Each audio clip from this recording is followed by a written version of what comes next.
Santuari disposti lungo una direttrice misteriosa e la figura di un arcangelo protettore e guerriero sono l'elemento fondante che caratterizza il mistero della Via di San Michele, un'antichissima strada di pellegrinaggio, ma non solo, che toccò i principali paesi dell'Europa antica. Era da molto tempo che mi interessavo di questa curiosa via di pellegrinaggio dell'antichità, che si è rivelata nel corso delle ricerche qualcosa di estremamente più vasto e profondo. Oggi è stata quasi del tutto dimenticata, se non per importanti e monumentali monasteri che a distanza di secoli e millenni ancora raccontano le antiche gesta e peregrinazioni di migliaia e migliaia di fedeli. La Via Michelita è un enigma storico unico nel suo genere per la precisione non tanto geometrica quanto spaziale con cui soprattutto i tre eremi principali, assieme ad altri altrettanto importanti, furono costruiti lungo appunto tutta l'Europa. Sorvolando l'Europa con la sua armatura e le sue ali possenti, il principe delle schiere celesti pare abbia scelto i luoghi più suggestivi e in certi casi inaccessibili dove apparire e fare erigere in suo nome santuari destinati al suo culto. Suggestione e mistero sembrano pervadere le chiese e le abbazie che portano il suo nome, non solo per il fascino e la bellezza che sembrano emanare, ma anche perché sono collegate da una linea ideale che prese il nome nell'antichità di Via Sancti Michaelis, una via di pellegrinaggio tra le più antiche e battute nel passato, insieme alle consorelle per Santiago de Compostela, Roma, la Terra Santa e non ultima la Via Francigena. In questa ricerca, che dura ormai da molti anni, a fianco dei tre santuari maggiori dedicati all'Arcangelo e che costituiscono i tre centri fondanti della Via Michelita, sono stati identificati altri punti posti in asse con la stessa linea immaginaria, con questa diagonale celeste tracciata secondo la tradizione dalla spada di San Michele Arcangelo quando scacciò Lucifero dal paradiso. Con la sua arma, infatti, scacciandolo, avrebbe lasciato impressi sulla terra i segni del suo gesto purificatore. Proprio in concomitanza di tali luoghi, nei secoli, San Michele sarebbe appunto apparso ai devoti e ai fedeli chiedendo che venissero eretti santuari in suo nome. Come le prime cattedrali gotiche sembrano rispecchiare quasi specularmente la trasposizione della costellazione della Vergine in terra, così la via di San Michele fu non solo un cammino di speranza, ma anche un percorso di iniziazione, una via di illuminazione attraverso cui giungere ad un contatto con il divino. Per poter intraprendere il nostro cammino di riscoperta è essenziale però collocare nelle opportune sedi alcune nozioni fondamentali. La figura dell'Arcangelo Michele è tra le più importanti del pantheon angelico biblico. Il suo nome viene fatto derivare dall'espressione ebraica Mikael, che letteralmente significa chi è come Dio a livello interrogativo. Fin dai suoi primordi la Chiesa ha riservato a questa figura un culto, una devozione uniche, assegnandogli il comando della lotta che fino alla fine dei tempi verrà combattuta contro le forze del male. È interessante notare come nel Nuovo Testamento il termine arcangelo venga attribuito in primis a Michele e solo in seguito venga esteso anche a Gabriele e Raffaele, trittico di arcangeli che si connatura come l'unico riconosciuto dalla Chiesa e il cui nome sia documentato nella Bibbia. A San Michele Arcangelo è attribuito uno dei compiti più importanti della fede e della religione, la lotta e la salvaguardia contro le forze del male. A tale proposito, San Michele viene generalmente raffigurato vestito con una corazza e con in mano una spada o una lancia da combattente, dipende, nell'atto di calpestare e quindi uccidere, sconfiggere Satana, che è rappresentato spesso ma non sempre sotto forma di drago. Le sue armi possiedono un valore profondamente simbolico. Attraverso di esse non solo viene trafitto il drago, Satana, il male, ma anche squarciato il buio delle tenebre, sconfitta l'oscurità rappresentata da Lucifero per riportare la luce della speranza negli animi umani e sulla terra. Curioso poi che Lucifero letteralmente vuol dire portatore di luce. San Michele si trasforma così nel protettore delle insidie che provengono dalle forze oscure, si trasforma nella roccaforte della luce. Questo è quanto tutta la tradizione cristiana, ma anche simbolica attribuita a San Michele ci dice. Questo suo aspetto solare di guerriero vittorioso e quasi invulnerabile gli assicurerà storicamente il grande favore da parte di molti eserciti, dei soldati e dei regnanti di quasi tutte le epoche. Dal mondo bizantino il culto dell'arcangelo Michele dilagherà rapidamente, diffondendosi soprattutto grazie alla venerazione che gli verrà tributata dai guerrieri, dai militi e dai potenti. A quanto appena detto si associa poi un ulteriore dettaglio che sembra ricordarci i ruoli che l'arcangelo vide tributarsi dalla sua venerazione. La festa che lo accompagna cade il 29 settembre, 8 giorni dopo l'equinozio d'autunno che cade il 21 settembre. Questo giorno, caro a moltissime popolazioni e religiosità nella storia, costituisce metaforicamente il punto di equilibrio tra la luce e il buio, la conclusione del ciclo produttivo e riproduttivo iniziato con l'equinozio di primavera, il 21 marzo, il momento in cui la natura e le sue forze si preparano a ritornare nell'ombra dell'inverno.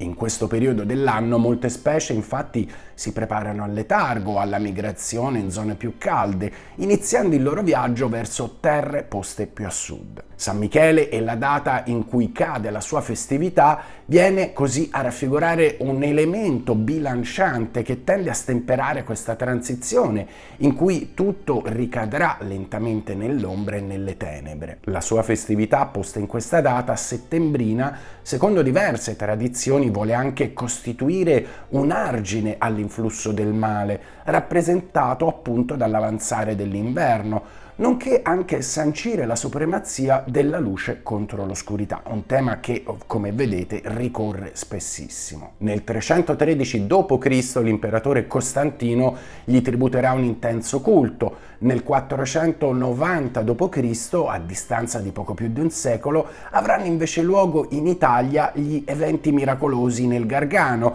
che culmineranno con l'apparizione dell'arcangelo Michele all'arcivescovo Lorenzo di Siponto e quindi alla successiva costruzione dell'abbazia di Monte Sant'Angelo. L'origine del culto cristiano degli angeli è, secondo tanti studi, da ricercarsi verosimilmente in Frigia, che è l'odierna Turchia, nella città di Kone, l'antica Colossi, dove vivevano molti ebrei e anche gentili. Da tale luogo la venerazione si diffuse in tutta l'Asia Minore, quindi da Bisanzio in Italia e poi al nord Europa. A Costantinopoli, nei primi secoli dell'era cristiana, Michele fu venerato come principe degli angeli e taumaturgo. Ce ne rendono testimonianza, ad esempio, le opere dello scrittore Sozzomeno, vissuto proprio a Costantinopoli. Dai suoi scritti apprendiamo anche come nella città vi fosse una chiesa dedicata all'arcangelo e chiamata Michaelion, poiché si riteneva che l'arcangelo Michele vi apparisse abitualmente e vi operasse dei miracoli. Nelle città e nelle campagne gli furono dedicati numerosi oratori, mentre la chiesa di Alessandria, quella d'Egitto, pose sotto la sua protezione il fiume Nilo, da cui dipendeva da millenni la ricchezza del paese. Di notevole rilievo poi nell'antichità fu il ruolo che gli venne attribuito di psicopompo, come attestano moltissime lapidi funerarie, ovvero l'intercessione per le anime dei defunti e il loro giusto passaggio alla vita ultraterrena. Venivano richieste appunto a Michele in quanto essere di luce, uccisore del demonio. La sua intercessione avrebbe garantito un ritorno a Dio, secondo la tradizione cristiana, e non solo, libero dalle influenze del male. Non si deve poi dimenticare che l'arcangelo Michele fu venerato anche per il suo ruolo di taumaturgo. La fonte principale che può fornirci ragguagli su tale facoltà sono le leggende della Chiesa copta. Abbiamo così un arcangelo patrono dei naviganti, quanto dei contadini, signore delle acque, angelo protettore del popolo, guida delle anime, medico ed esorcista. Oggigiorno, come nel passato, durante il rito dell'esorcismo cristiano, cattolico, il nome di San Michele Arcangelo è forse il principale che viene invocato per, secondo questa tradizione, liberare la persona che è stata posseduta dal demonio o da Satana. Il culto a San Michele, assieme alla Sacra Via che oggi porta il suo nome, si diffonde in Europa lungo un'ipotetica asse diagonale che unisce la francese Mont Saint-Michel alla Sacra di San Michele in Piemonte fino ad arrivare al Monte Sant'Angelo in Puglia, lungo questa diagonale che, come vedremo bene, percorre tutta l'Europa. Nel suo dipanarsi osserviamo anche come nel tratto italiano buona parte dello sviluppo della via michelita sembri associarsi con quello della ben più nota via francigena, costituendo quindi quasi una cerniera ideale tra le due, proprio nell'abbazia della Chiusa, meglio nota come Sacra di San Michele in Val di Susa. La prima nozione storica pervenutaci di un cammino che porti questo nome può essere però fatta risalire verosimilmente all'incirca nell'870 d.C., laddove si possiede la prima testimonianza certa di un pellegrinaggio al santuario di Mont Saint-Michel e alla tomba di Sant'Oberto effettuata dal monaco Bernardo, autore del testo Itinerarium. Con la forza della fede dei pellegrini così nacque la via Sancti Michaelis, uno tra gli itinerari di pellegrinaggio assieme a quelli, come dicevamo, di Santiago di Compostela, Roma e la stessa Terra Santa più importanti per la devozione dell'antichità. Della sua memoria e delle sue tracce ci rimangono però oggi solo flebili barlumi. La sua importanza è fondata dal fatto che la via michelita, come la chiamano alcuni, costituiva l'ossatura, il fulcro stesso di questi cammini. Si poneva come la matrice fondante della stessa idea di viaggio, inteso come, nell'antichità, un percorso di crescita, evoluzione spirituale, di ricerca interiore. Tale ricerca, come venivano definite nel periodo rinascimentale, originava spesso da un bisogno interiore, da una domanda, un dubbio, come anche da una percezione che l'individuo si poneva davanti alla necessità di iniziare un cammino, di scoprire un nuovo percorso. Assistiamo così alla proliferazione di santuari e pievi dedicati all'Arcangelo Michele, piccole chiese come quella di Montesiepi, nei pressi della ben più nota abbazia di San Galgano a Siena, in cui ancora oggi si trova la vera e forse unica spada nella roccia, su cui ritorneremo. Oppure anche gli edifici più elaborati come la chiesa di San Michele in Foro a Lucca, fino a veri e propri complessi abbaziali come quelli di Sant'Angelo in Formis a Capua. Sono davvero migliaia i luoghi di devozione dell'Arcangelo di San Michele in tutta Europa, centinaia di grotte, ma 7 si trovano su una linea retta che va dall'Irlanda a Israele. È la linea sacra di San Michele, immaginata dalla devozione medievale, venerata sembra dai Templari e riconosciuta anche dai papi. Una linea che risulta in perfetto allineamento con il tramonto del sole il giorno del solstizio d'estate, una via che precedentemente era stata denominata anche Via Longobardorum e Francigena, un itinerario storico che ha avuto la prerogativa di mettere in comunicazione culture, leggi, idee, arti dei diversi paesi d'Europa, soprattutto nell'antichità. Molti studi di quest'ultimo decennio si focalizzano solo sulla Francigena, ma bisogna ricordare che c'era anche un altro importante percorso di pellegrinaggio che era appunto la via Sancti Michaelis già dal VII secolo. La via dell'Angelo era percorsa a livello europeo già prima del X secolo d.C., collegava le regioni nordiche con il Mediterraneo in un unico itinerario tramite un unico culto dell'Arcangelo. Avete visto l'importanza che la figura di San Michele riveste all'interno del mondo cristiano, la sua storia e i suoi significati che gli furono attribuiti fin dalle prime manifestazioni. Il tempo non ha cancellato la sua memoria né eroso le tracce che la sua spada, secondo la tradizione, avrebbe lasciato all'alba dei tempi sulla terra terra nell'atto appunto di scacciare Satana, l'angelo ribelle, dal paradiso. Nel corso della ricerca che lo riguarda e che ormai dura da diverse decine di anni, molti studiosi si sono accorti come i santuari a lui dedicati siano incomprensibilmente disposti lungo una direttrice diagonale e non comprendano solamente le abbazie di Mont Saint-Michel e le due italiane, che si connaturano come le tre più importanti, ma comprendano, come si diceva, un numero estremamente più vasto di santuari a lui dedicati. Inoltre, recenti ricerche inglesi mostrano come questi stessi complessi si affianchino e siano speculari a precedenti culti solari in cui la figura o divinità predominante sembrava essere quella del dio Apollo. Nasce così, a fianco della via di San Michele, in cui ad oggi sono state identificate almeno 17 locazioni, un quadro molto più eterogeneo e complesso di quanto creduto. Vediamo però assieme i luoghi principali in Europa e non solo dedicati all'Arcangelo. Abbiamo Skelling Michael in Irlanda, St. Michael Mount in Cornovaglia, quindi Inghilterra, la splendida Mont Saint-Michel in Francia. A Bourges troviamo la cattedrale di Saint-Étienne, ma nelle vicinanze di Bourges si trova anche un paese intitolato a Saint-Michel de Volangy, testimonianza della profonda devozione dedicata in queste zone all'Arcangelo. Abbiamo poi la Sacra di San Michele in Val di Susa, provincia di Torino, la Basilica di San Michele a Pavia, costruita in epoca longobarda sulle rovine di una preesistente chiesa sempre intitolata a San Michele, la chiesa di San Michele in Foro a Lucca, in piazza San Michele, datata al 795 d.C., a Castiglione in Garfagnana, sempre a Lucca, la chiesa di San Michele datata al XII secolo, il tempio di San Michele Arcangelo a Perugia del V secolo d.C., il famoso santuario di San Michele Arcangelo sul Monte Gargano in Puglia. E qui ci spostiamo poi fuori dall'Italia, come il Palazzo di San Michele e Giorgio in Grecia, a Corfù, antica sede dell'ordine cavalleresco di San Giorgio e San Michele. L'antica chiesa dedicata ai due santi oggi è stata sostituita da un palazzo.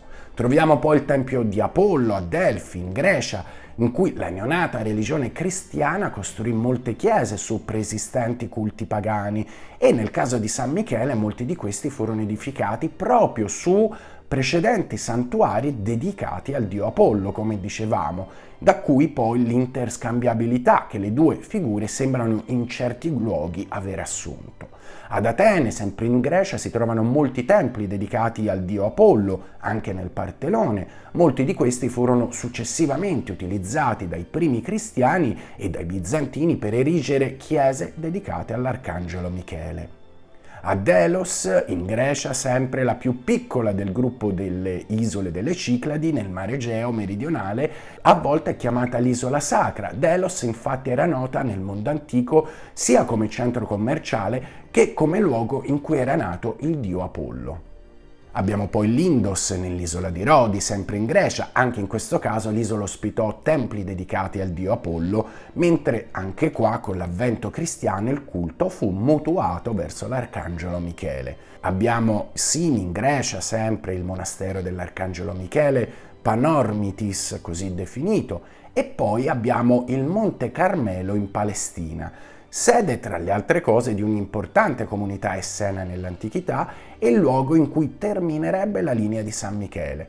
Carmelo deriva dall'ebraico Kerem El, che vuol dire la vigna di Dio. Per l'ebraismo e il cristianesimo fu inoltre il luogo in cui visse il profeta Elia.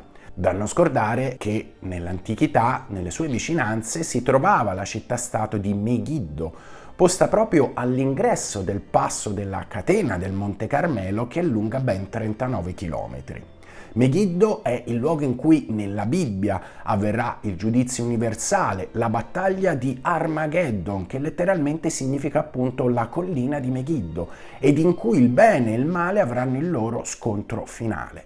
Secondo l'Apocalisse di Giovanni, dopo la battaglia e non prima, avverrà il giudizio finale e quindi la fine dei tempi secondo la tradizione cristiana. luogo migliore per far finire la sacra linea di San Michele indubbiamente non poteva esserci. Alla luce delle precedenti testimonianze e delle corrispettive locazioni geografiche, riosservare la cartina con la linea di San Michele non potrà certamente lasciare indifferenti. Il fattore più interessante forse è il fatto che quasi tutti questi santuari nacquero in modo indipendente l'uno dall'altro, quasi tutti ospitando una o più apparizioni dell'Arcangelo Michele e collocandosi diagonalmente senza che un preesistente disegno o una volontà avesse guidato le mani dei loro costruttori terreni. Non è inverosimile pensare che il tutto possa connaturarsi all'interno di una geometria sacra, di cui forse si sono perse veramente le origini e in cui la sovrapposizione di templi e figure non ha fatto altro che preservarne la memoria per i posteri. A tutto ciò si deve aggiungere che esiste anche un'altra linea dedicata a San Michele, tutta inglese e che ripercorre non meno di una decina di luoghi sacri. Questa linea è nota come linea del drago ed è disposta perpendicolarmente rispetto alla sua sorella maggiore. Dobbiamo poi ricordare per par condicio come la scienza abbia ovviamente, direi, affermato che la linea di San Michele non abbia alcuna valenza e riscontro scientifico e che i santuari siano stati costruiti casualmente nel corso del tempo. Così dicono. Il fisico Luca Amendola, italiano, ha ad esempio calcolato anche la deviazione di questi luoghi da quella che dovrebbe essere la linea tracciata su un'ipotetica mappa, osservando come vi sia uno scarto tra i 14 e i 42 km rispetto alla linea reale. Quindi questi santuari o chiese venivano costruite non perfettamente sopra la linea, ma a una certa distanza. Ovviamente per questo studioso il tutto è avvenuto per una mera coincidenza. Personalmente penso però che sia naturale trovare un tale scarto perché non tutti i luoghi si dimostrano probabilmente adatti a costruire una chiesa, il terreno, la posizione e quant'altro, così come in altri casi le chiese furono costruite sulle fondamenta di precedenti luoghi di culto pagani, come abbiamo visto, ma questa è solo una mia opinione. Ci chiediamo come possa essere spiegata razionalmente la presenza di queste strutture dedicate all'Arcangelo Michele su uno stesso allineamento in maniera non perfetta ovviamente, ma molto simmetrica e per migliaia di chilometri. Perché questa ipotetica linea giunge fino al Monte Carmelo? L'ipotesi più logica è ritenere che vi sia stato un disegno intelligente dietro a tutto ciò, ma da parte di chi e per quali motivazioni? Gli studi a riguardo non sono ovviamente ancora conclusi, ma l'ipotesi che un'antica sapienza forse si sia preservata nel tempo e nello spazio sembra oggi più che mai una certezza e la linea di San Michele sembra abbondantemente dimostrarcelo.